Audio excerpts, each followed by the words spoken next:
Magandang umaga po sa ating lahat, mga kapatid. Magandang umaga po, Father V. Naririto na naman tayo sa pagdiriwang ng banal na misa, nagpapasalamat, nagpupuri, at lumalapit sa Ama para sa ating mga ibang mga pangangailangan.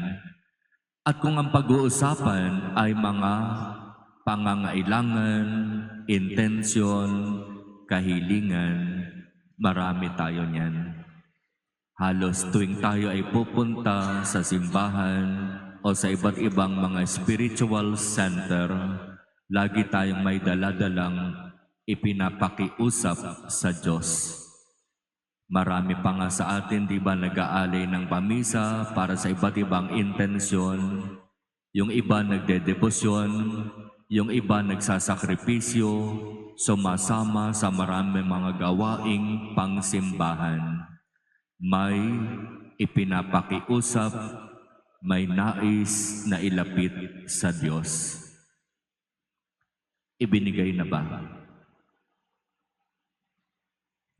Yung napakatagal mo nang hinihiling at ipinapakiusap sa Diyos, ibinigay na ba sa iyo?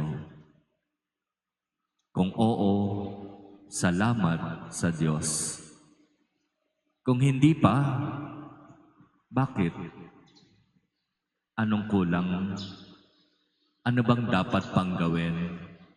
Bakit ba sa tinagal-tagal nang ipinapakiusap mo at inihiling mo sa Diyos ang isang bagay, hanggang ngayon, hindi pa rin ibinibigay? Kung babalikan natin ang ating ikalawang pagbasa mula sa sulat ni Apostol Santiago, meron siyang malinaw na sagot kung bakit may mga pagkakataon ang inilalapit nating dasal o kahilingan sa Diyos hindi ibinibigay. Sabi niya, hindi ninyo makakamtan ang inyong minimithi sapagkat hindi kayo humihingi sa Diyos. At kung humihingi man kayo, wala rin kayong natatanggap sapagkat masama ang inyong layunin. Humihingi kayo upang gamitin sa kalayawan. Humihingi kayo upang gamitin sa hindi naman mga importante at bahalagang bagay. Sabi nga, kapritsyo, hindi importante. Kung tutuusin, hindi naman ganoon kahalaga. Kaya yun ang sinasabi ni Apostol Santiago kung bakit may mga hinihingi tayo na hindi ibinibigay. At sinasabi rin na may mga pagkakataon na kapag tayo ay lumapit sa Diyos, hindi niya ibinibigay ang ating hinihingi sapagkat alam niya makakasama. Pero kung minsan dahil sa kakulitan natin, kahit alam ng Diyos na makakasama, ibinibigay niya. At sa bandang huli doon natin marirealize, bakit ba hiniling ko pa itong bagay, itong sitwasyon, itong taong ito. Kung alam ko lang, sana hindi ko na hiningi. Sa Ebanghelyo, alam ni Jesus na ang mga alagad ay nagbubulong-bulungan. At tinanong niya, ano bang pinagbubulong-bulungan ninyo habang tayo'y naglalakad pauwi ng bahay?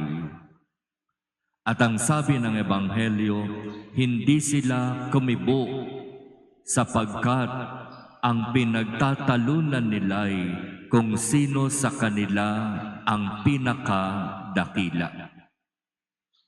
Napakahirap kapag pumasok sa isip ng tao ang kaisipan, ako ang magaling, ako ang tama, ako ang marunong.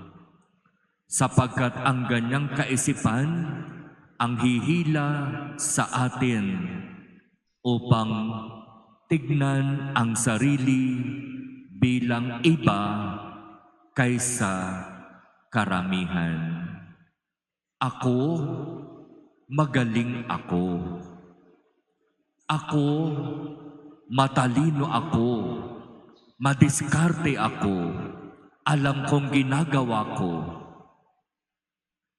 Napakahirap kapag hinayaan natin na pumasok sa ating kaisipan ang ganyang mga bagay. Ang sabi ng ating Panginoon, ang sinumang nagnanais na maging una ay dapat maging huli at maging lingkod ng lahat. Ano ba yung ibig sabihin ng maging una? Maging dakila, maging mataas, maging number one sa lahat ng bagay. Kinikilala, tinitingala, nirerespeto, iginagalang. Kung nais mong maging dakila, sabi ng Panginoon, dapat marunong kang bumaba. Dapat marunong kang maglingkod. Dapat alam mo na ang kadakilaan sa mata ng Diyos ay nasa pagpapakababa. Kaya ibang-iba ang kaisipan ng Diyos sa kaisipan ng tao. Ang tao nangangarap maging mataas. Kaya ginagawa ng tao ang lahat para makamit ang kanyang pangarap, ang kanyang ambisyon. At kapag narating na niya ang kanyang pangarap at ambisyon, hindi pa yan titigil. Mangangarap at mangangarap pa yan na makuha ang mga gusto niyang makuha. Marating ang mga dapat niyang marating. Walang katapusan ang paghahangad ng tao. Habang ang Diyos na napakataas, nagpapakababa. Si Jesus na Diyos, hindi niya pinili na manatiling kapantay ng Diyos.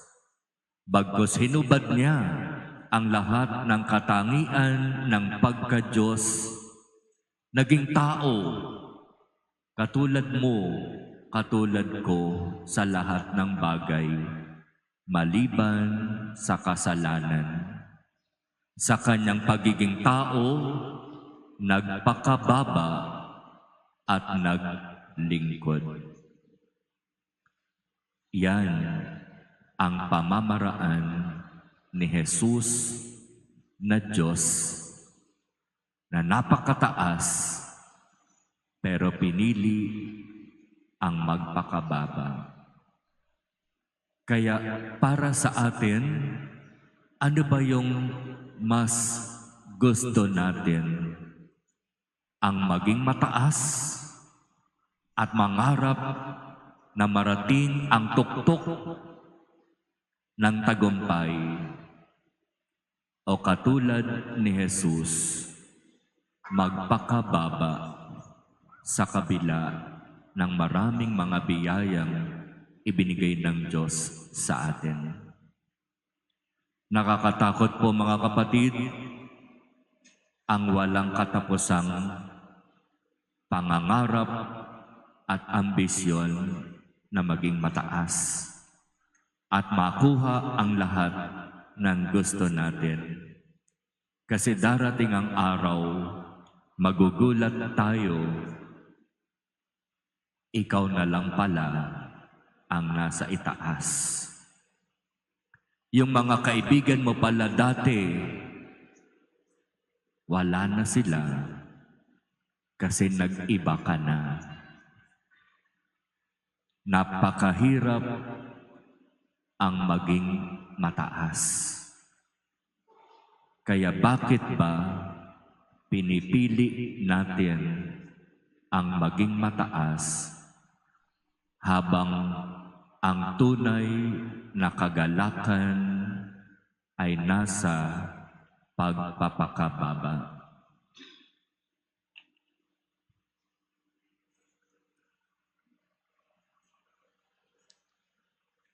Amen.